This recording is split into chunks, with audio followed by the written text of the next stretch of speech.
주 양육을 해온 사람, 시간을 많이 보내면서 키운 사람이냐, 아니면 최초의 얘를 데려온 사람이냐, 누구로 볼 것인가는 사실은 굉장히 힘든 문제 아니겠습니까?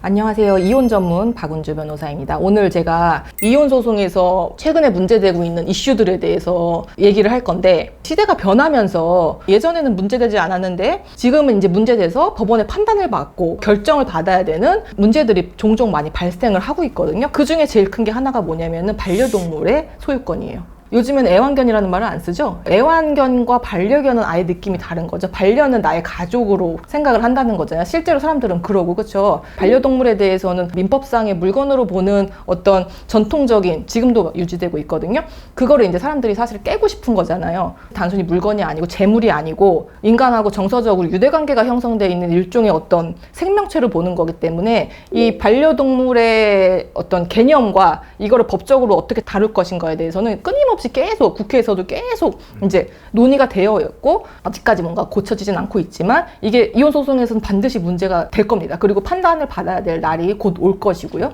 이 부분에 대해서 이제 생각을 해보면, 같이 잘 키웠어. 강아지를 잘 키웠단 말이야. 근데 이제 헤어지게 되었지. 아기는 없어요, 부부가. 그러면은 아기 같은 얘를, 그렇죠, 누가 키울 것인가의 문제는 마치 이혼 소송에서 미성년 자녀가 있을 때 양육권을 누구에게 줄 것인지와 같은 양육권 분쟁 같은 느낌이 들죠. 그쵸? 예. 근데 이걸 단순히 양육권까지 보는 거는 조금 무리일 수 있고, 왜냐면은 생명체, 완전히 인간으로 동일시하는 거니까. 우리의 마음은 그렇지만 아직까지는 우리나라 법 체계에서는 반려동물까지는 인간하고 동일한 존재로 보지는 않는 거니까. 그래서 이게 문제가 항상 돼왔죠. 분쟁이 됐어. 이제 헤어질 건데 누가 키울 것인가의 문제인 거죠. 소유권을 생각을 할 때 주 양육을 해온 사람, 시간을 많이 보내면서 키운 사람이냐, 아니면 최초의 얘를 데려온 사람이냐, 누구로 볼 것인가는 사실은 굉장히 힘든 문제 아니겠습니까? 그래서 그거에 대해서 항상 말들이 많아왔고, 이혼 소송에서 되게 이상한 게, 느낌이 물건인데 마치 자녀처럼 양육권의 문제 같이 비슷하게 문제가 될 수 있는데, 사실은 양육권의 문제는 아닙니다, 여러분. 그렇죠? 물건이며 자산이기 때문에 재산적인 가치가 있고, 재산적인 가치가 있으면 결국에는 이혼할 때 재산분할 대상이 되는 건데, 되게 특이한 점은 일반적인 이혼 소송에서 재산분할이 되는 여러 가지 재산들이 있잖아요. 근데 그 재산이 명의가 누구 건지 다툼이 되는 경우는 그다지 많지 않아요.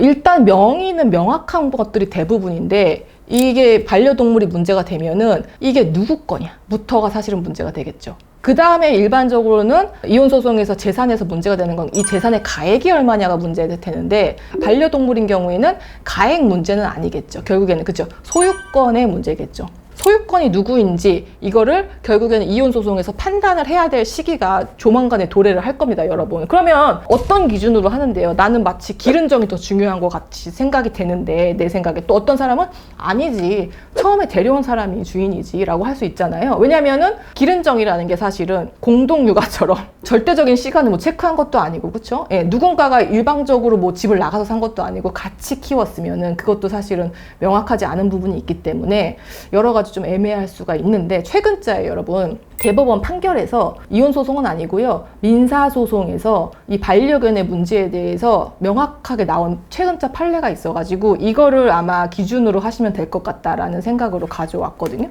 남자친구랑 여자친구랑 같이 사귀다가 여자친구가 골든 리트리버, 그쵸, 골댕이를 분양을 받았어요. 분양을 받고 되게 수시로 남자친구한테 맡긴 거야. 근데 남자친구가 봤어? 남자친구가 본 게 아니고 남자친구 엄마가 걔를 자식처럼 키운 거야. 계속 되게 수시로 봐주고, 요 집에도 있다 저 집에도 있다 하면 왔다 갔다 하면서 이제 수시로 봐주기도 했는데, 3년이 지나니까 이제 여자친구가, 난 어디 집으로 갈 건데, 이사를 갈 건데 그 집에서는 아예 반려견을 못 데리고 오니까 아예 남자친구 집에 맡긴 거예요.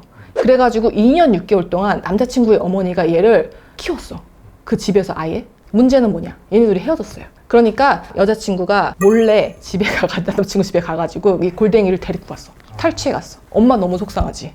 자식 같잖아요. 엄마가 이 아들의 전 여자친구를 상대로 해가지고 유체동산 반환 소송을 합니다. 유체동산은 여러분 뭐냐면요, 소, 닭, 개 같은 동물을 유체동산이라고 하거든요. 유체동산 인도 청구 소송을 했어요. 인도 소송을 했어요. 야, 그거 내 거니까 달라. 그래서 기른정과 분양받은 사람의 이제 싸움이 된 거죠. 1심에서의 논리는 뭐였냐면은 반려동물이라는 거는 말 그대로 인간과의 정서적인 유대관계가 굉장히 중요하고 그런 점을 기준으로 했을 때에는 남자친구의 어머니가 소유권이 가는 게 맞고 뭐 여러 가지 사정으로 봤을 때 여자친구 너는 반려동물에 대해서 소유권을 포기하거나 혹은 증여의 의사로 이렇게 한 것으로 추정이 된다라고 했고 그다음 또 하나 중요한 이유는 우리가 여러분 반려동물 뭐예요? 등록하죠. 반려동물 등록할 때 그 등록의 관리자가 남자친구였다는 거야. 그것도 굉장히 중요한 이슈일 수 있잖아요. 그래서 그런 점들을 다 상황을 다 고려했을 때 이제 남자친구의 어머니가